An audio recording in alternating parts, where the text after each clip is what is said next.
Ayan, good evening sa ating lahat mga kapatid. Happy midweek po. Para po sa ating pagsimula sa ating pagsamba sa gabing ito, tayo po'y mag-aawitan. Ating awitin ay Sing the Mighty Power of God, hymn number 88.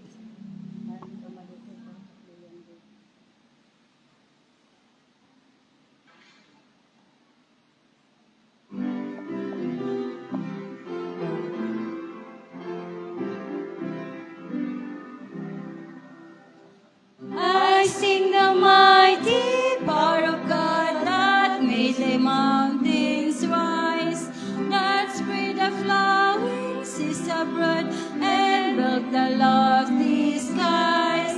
I sing the wisdom that ordained the sun to rule the day. The moon shines full at His command, and all the stars obey. I sing the goodness of the Lord that filled the earth with food. He formed the creatures with His word and then pronounced them good. Lord, how Thy wonders are displayed, I ever turn my eyes. If I survey the ground I tread, or gaze upon the sky, there's not a plant or flower below, but makes Thy glories known. And clouds arise and tempests blow by order from Thy throne. Creatures that borrow life from Thee are subject to Thy care. There's not a place where we can flee, but God is present there.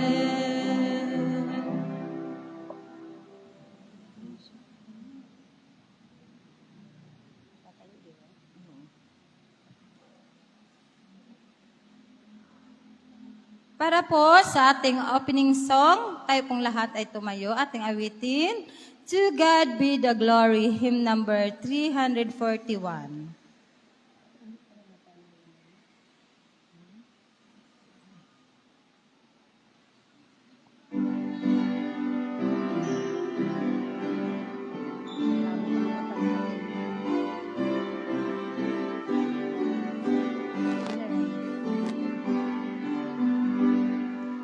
To God be the glory, great things He hath done. So loved He the world that He gave us His Son, who yet in His life and atonement for sin, and opened the life gates that all me go in. Praise the Lord, praise the Lord. Let the earth hear His voice. Praise the Lord, praise the Lord. Let the people rejoice. Oh, come to the Father through Jesus the Son, and give Him the glory. Greetings He hath done. Oh, perfect redemption, the purchase of blood to every believer, the promise of God, the vilest offender who truly believes that moment from Jesus a pardon receives. Praise the Lord, praise the Lord. Let the earth hear His voice. Praise the Lord, praise the Lord. Let the people rejoice. Oh, come to the Father through Jesus the Son, and give Him the glory. Greetings He hath done. Greetings He hath taught us. Greetings He hath done. And great our rejoicing through Jesus the Son. But purer and higher and greater will be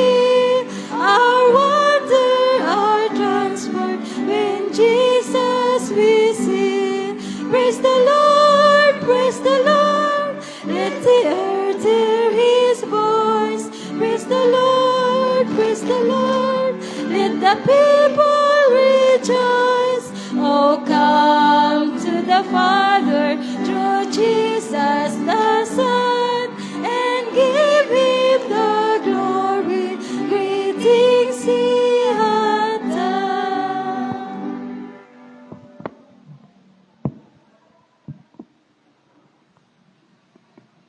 Tayo po'y lumuhod sa ating panalangin. Oo, manaming makapangyarihan sa lahat. Salamat po, Panginoon, sa gabi ito na muli na kami pinahintulutan na sumumba ngayong gabi, Panginoon.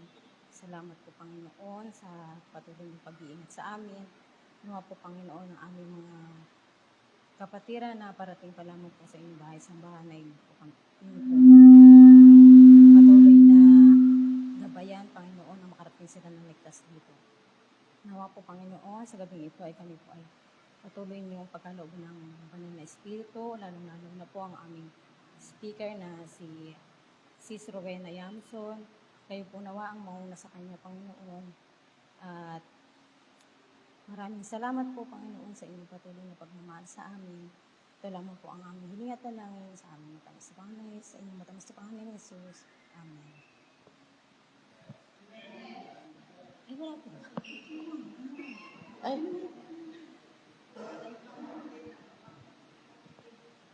hello.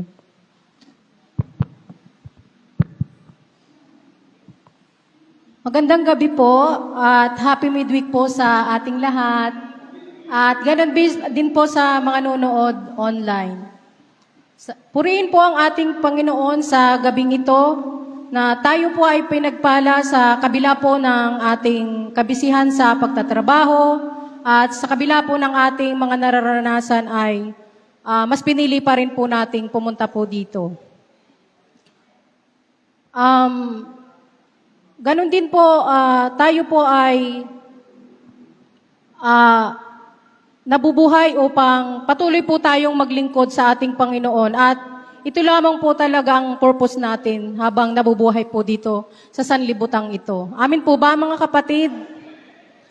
Nais ko pong ipakilala sa inyo ang mga participants sa gabing ito na pinangunahan po ng ating mga kababaihan na Sister Rita Villaplaza, Sis Annalie Ganoria at Sis Darlene.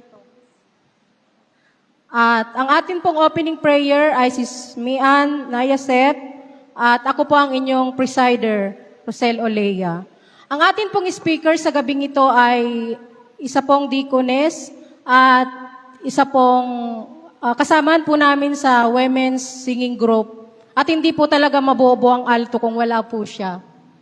At bago po siya tumayo, may marinig po tayong awit papuri tungkol about po sa ating Panginoon kay Sister Vivian Villaplaza. Ito po ang pagkasunod-sunod ng ating programa. Happy midweek po.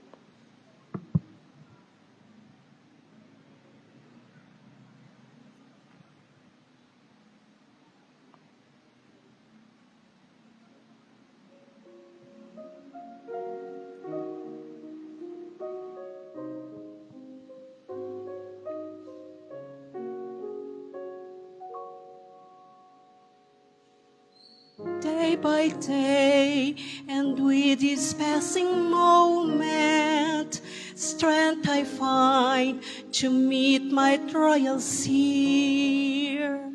Trusting in my Father's wise bestowment, I've no cause for worry or for fear. He whose heart is kind beyond all measure, gives unto each day what he deems best.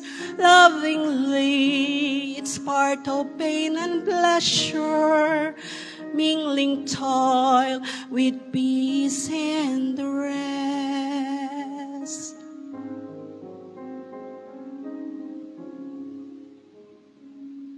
Every day, the Lord Himself is near me, with a special mercy for each hour. All my cares He fain would bear and cheer me. He whose name is Counselor and Power, the protection of his child and treasure is a charge that on himself he laid. As the days thy strength shall be in measure, this the pledge to me made.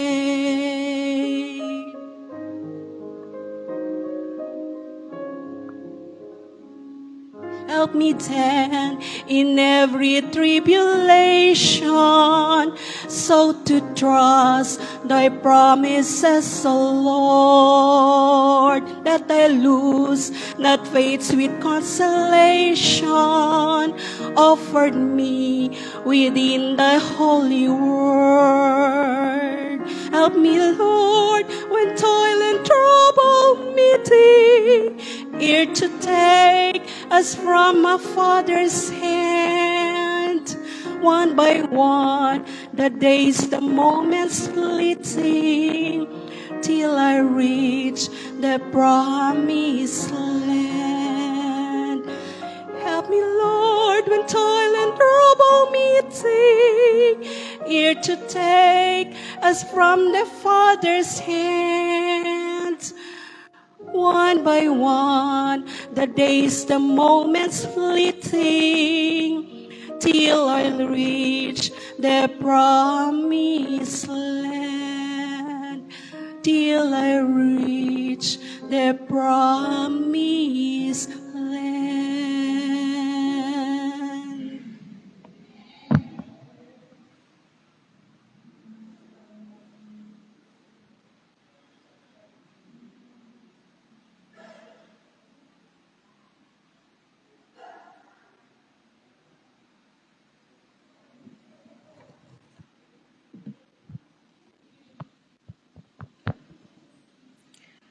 Magandang gabi po sa ating lahat mga kapatid. Happy midweek. Binabati ko rin ang ating mga kapatiran, mga kaibigan na nanonood sa atin sa FB Live. Ang pagpapala nawa ng Panginoon ay sumasa ating lahat ngayong gabi. Ang atin pong pag-aralan ngayong gabi ay continuation po ito sa kaisipan mula sa bundok ng pagpapala na sinulat sa ating propetisa na si Mrs. Ellen G. White.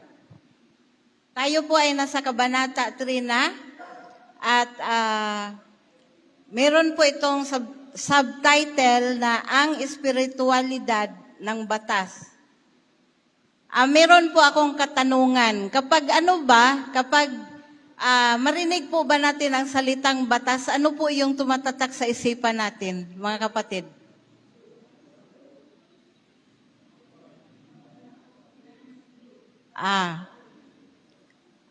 Ngayong gabi, atin po itong isa-isahin kung anong mga batas ito na sinasabi dito. Ang ating susing talata ay matatagpuan sa Matthew 5 verse 19.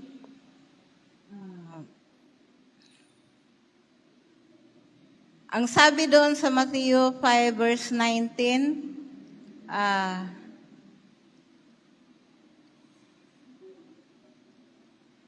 kung sino mang suwayin ang isa sa pinakamaliit na utos na ito at ituro ang gayon sa mga tao, siya ay tatawaging pinakamaliit sa kaharian ng langit.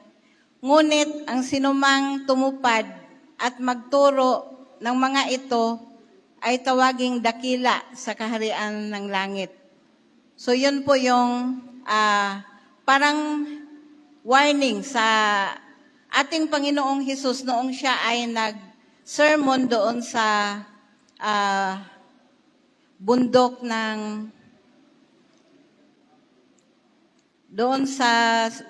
ng Galilea.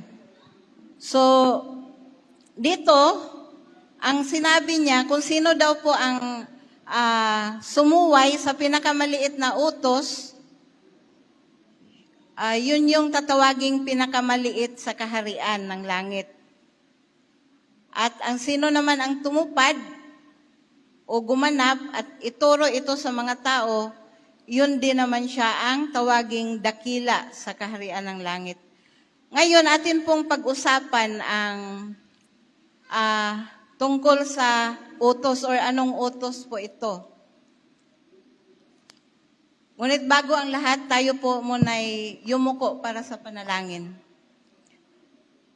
Ama naming Diyos na ang tahanan ay nasa mga langit, purihin at sambahin ang inyong dakilang pangalan sa oras na ito. Maraming salamat, Panginoon, sa buhay at lakas na patuloy mong ipinagaloob sa amin. At nawa, lagi naming hinihiling sa inyo ang inyong patnubay, lukobin nawa kami ng iyong banal na espiritu na siyang gagabay sa amin. Bigyan niyo po kami ng karunungan upang aming lubos maunawaan ang mga salita na aming pag-aralan ngayong gabi. Maraming salamat po at patawad po sa aming mga kasalanan nga nagawa sa pangalan ni Jesus na aming tagapagligtas. Amen.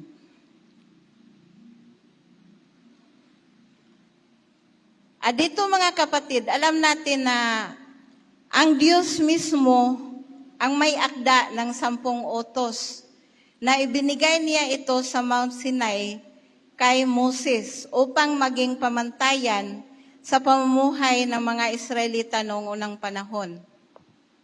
Tunay na tayo ay mahal ng Diyos, mga kapatid, dahil binigyan niya tayo ng batas or tayo kasi ngayon, tayo yung mga modern Israelites.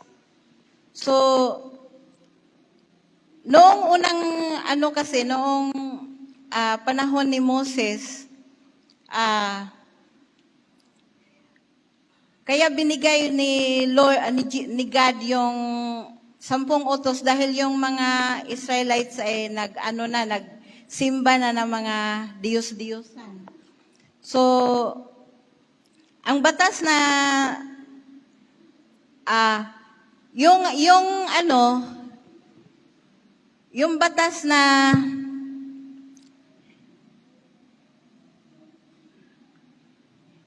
na yun din ang tinatawag na Torah sa salitang Hebreo. So ito yung ito yung tinatawag na kautusan. Ito yung binigay ni God kay Moses para maging gabay sa mga Israelita. So ano po ba ang Torah, mga kapatid? Ano po ang kahulugan nito? Ito po yung mga kautusan na ni-revealed niya kay Moses at na-record ito ni Moses sa 5 books ng 5 books ng Bible, yung Genesis, Exodus, Leviticus, Numbers, at yung Deuteronomy. Ang 5 books na ito, mga kapatid, ay si Moses po yung author nito. At ang 5 books na ito ay doon mababasa ang kautusan na siyang pamantayan at gabay sa pamumuhay ng mga Israelita. At hinati po ito ng 3 kategori.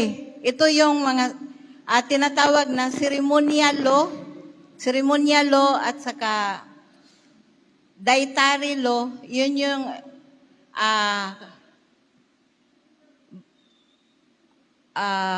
para sa pangkalusugan na batas, pangkalusugan. Tapos yung moral law, yun naman yung nag-relate to justice and judgment.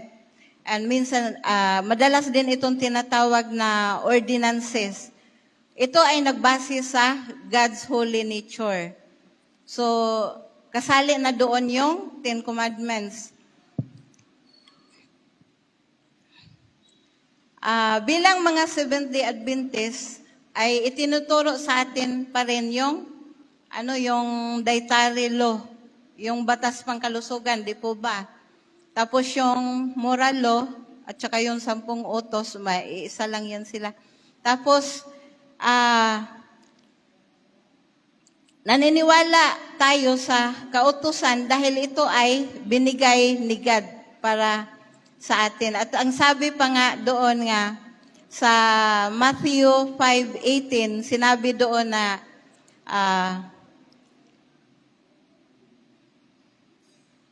magiging effective pa rin itong utos until the heaven and earth passes away.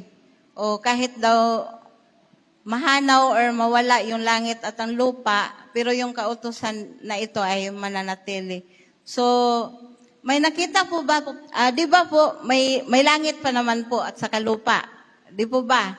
So, ibig sabihin, yung utos na to or yung kautusan na ito, hindi po ito nawala, hindi po ito natanggal. Kasi, meron kasing iba na naniniwala at halos lahat yata iilan lang yung naniniwala na yung 10 commandments ay umiiral pa rin ngayon. Pero meron mga ibang sikta naman na pilit nilang tinatanggal iyon, pilit nilang sinasabi na ito ay si Jesus daw yung katuparan sa lahat ng iyon at nawala na daw yun mula noong napako si Jesus Christ doon sa cross. Which is hindi naman po iyon ay totoo dahil sa Matthew 5:17 sinabi po doon na hindi siya pumarito upang sirain ang kautusan. Maliwanag po yun mga kapatid na sinabi ni Jesus. At saka sinabi niya na kung di siya ay pumarito upang tuparin ito at ang mga propeta. So, tunay na ang Diyos ay pag-ibig dahil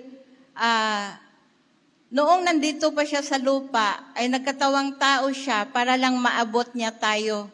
Naging ehemplo siya sa atin. At ipinahayag niya sa atin na kaya din nating tuparin o sundin ng tulad ng kanyang ginawa. So, sa tulong at biyaya ng ating Panginoong Hesus. So, kung kaya nagbigay siya ng babala sa mga tao sa Matthew 5:19 na sinabi doon yung sinuman ang lumabag o sumuway sa pinakamaliit na kautusan na yon ay magiging magiging siya ang kaliit-liitan doon sa kaharian ng langit. At kung sino man yung tumupad, magiging dakila siya sa kaharian ng langit. So, yun po yung maganda doon mga kapatid. Nga kapag tuparin natin yung 10 Commandments, ay kapag tuparin natin yung kalooban ng ating Panginoong Diyos, kasi yung mga kautusan nyo, yung kalooban ng Panginoong Diyos eh. Ibig sabihin kapag iniibig natin yung Panginoong Diyos, ay handa nating tuparin yung kanyang kalooban. So, dahil dito sa Psalms 119, 142, sabi dito, ang katuwiran mo ay walang hanggang katuwiran at ang kautusan mo ay katotohanan. So walang duda po na kailangan natin na sundin at paniwalaan po natin mga kapatid ang sinabi ng ating Panginoong Hesus doon sa sermon niya doon sa Mount of Blessing ba yun? Doon sa Galilea, yung nag-sermon siya doon. So sa totoo po ito, mga kapatid, hindi po totoo yung mga sinasabi ng iba na sa pagpako sa cross ay ang kautusan ay winala na. Ang nawala lang po doon ay yung paghandog o pagpatay ng mga hayop or yung tinatawag na ceremonial law, yung maghandog ka ng hayop para sa katubusan ng kasalanan dahil si Kristo na mismo ang siyang nagtubos sa atin nung napako siya sa cross. So, siya yung binigay ng Diyos Ama para tayo maligtas sa ating mga kasalanan. So, Kapag tayo lumabag, tandaan po natin ang sinabi dito sa Santiago 2 verse 10, sinabi na, sino mang tumupad sa buong kautusan, ngunit nagkasala sa isang punto, siya ay nagkasala sa lahat. At tandaan natin din, sinabi sa Roma 6:23, na ang kabayaran ng kasalanan ay kamatayan. So, sa bawat pagpili po na ating gagawin, mga kapatid, may kaakibat po itong either good or bad results. Kapag sumunod ka sa kalooban ng Panginoong Diyos, buhay na walang hanggan ang gantimpala sa atin. Pero kapag sumuway ka, kapahamakan ang ating patutunguhan.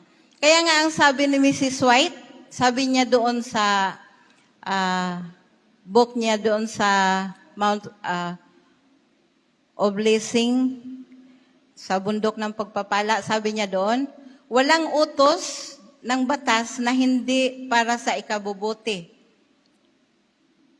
at kaligayahan.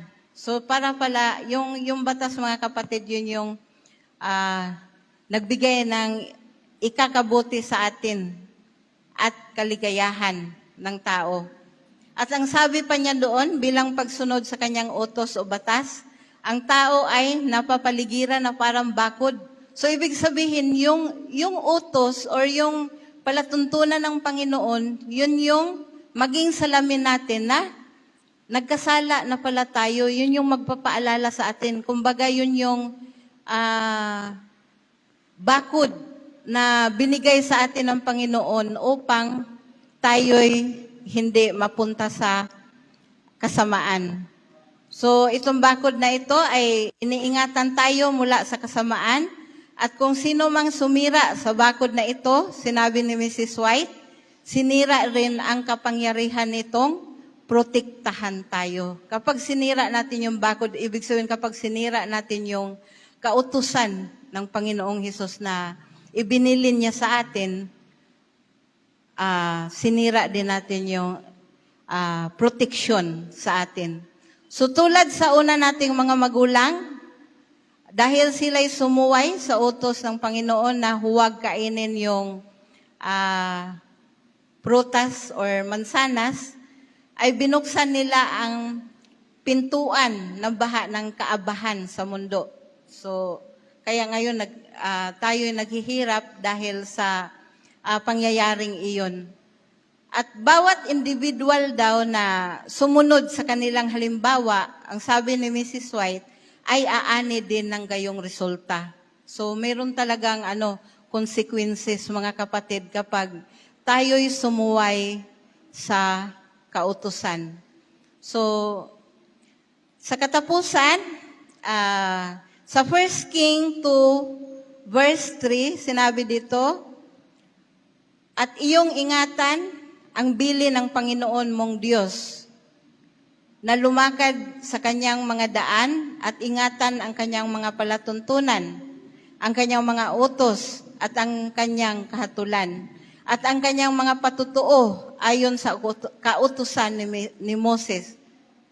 So, sinabi po dito, upang ikaw ay guminhawa sa lahat ng iyong ginagawa. So kapag yung ginagawa mo ay laging naaayon sa kalooban ng Panginoon, ang buhay mo'y maging maginhawa, maging mapayapa. So ganun po yun, yung protection ng Panginoon, yun yung promise ng Panginoon sa atin, na magkaroon tayo ng kapayapaan sa ating buhay, maging maginhawa, kahit saan man tayo pumaroon, basta wag natin sirain ang proteksyon, which is yung batas na ipinagkaloob sa atin ng Panginoon.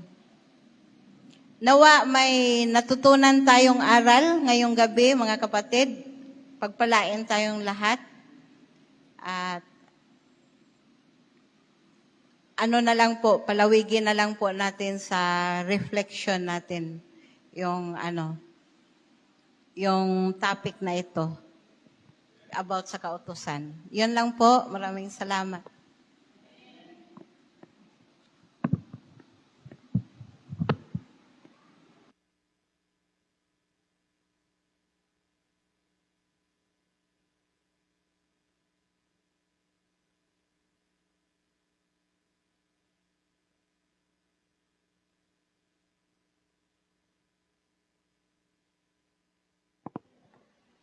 Amin po sa mensahe po na ating narinig. Dadako na po tayo sa refleksyon at thanksgiving at prayer request. Siguro po maghati po tayo sa groups, mga apat, at pangungunahan po ni Pastor at ng ating mga elder. Simula po kay Brother Ricky, hanggang kay Sister, doon kayo. Tapos simula kay, hindi ko naman, ano. Maghati na lang po tayo by group.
Bilang tugon po sa mensahe po nating narinig, tayo po lahat ay tumayo at awitin ng I love to tell the story. Tayo po. Lahat po ay tumayo.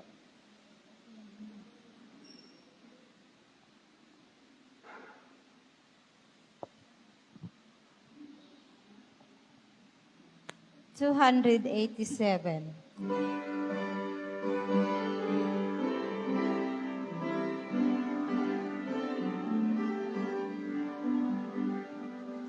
I love to tell the story of unseen things above, of Jesus and His glory, of Jesus and His love. I love to tell the story because I know it is true. It satisfies my longing as nothing else can do. I love to tell the story, to be my dreams in glory, to tell the old story of Jesus and His love. I love to tell the story, more wonderful it seems than all the golden fancies of all our golden dreams. I love to tell the story, it is so much for me. And that is just the reason I tell it now today. I love to tell the story, to be my David glory, to tell the old story of Jesus and His love. I love to tell the story, this pleasant to repeat. Since it's time I believe, more wonderfully sweet. I love to tell the story, for some have never heard. This is salvation from God unholy word. I love to tell the story, to be my dream in glory, to tell the old story of Jesus and His love. I love to tell the story, for those who knows it best, seem hungering and thirsty to hear it like the rest. And when it sings of glory, I sing a new song. Tell me the old story that I have heard so long. I love to tell the story, tell me my deep in glory, to tell the old story of Jesus and His love.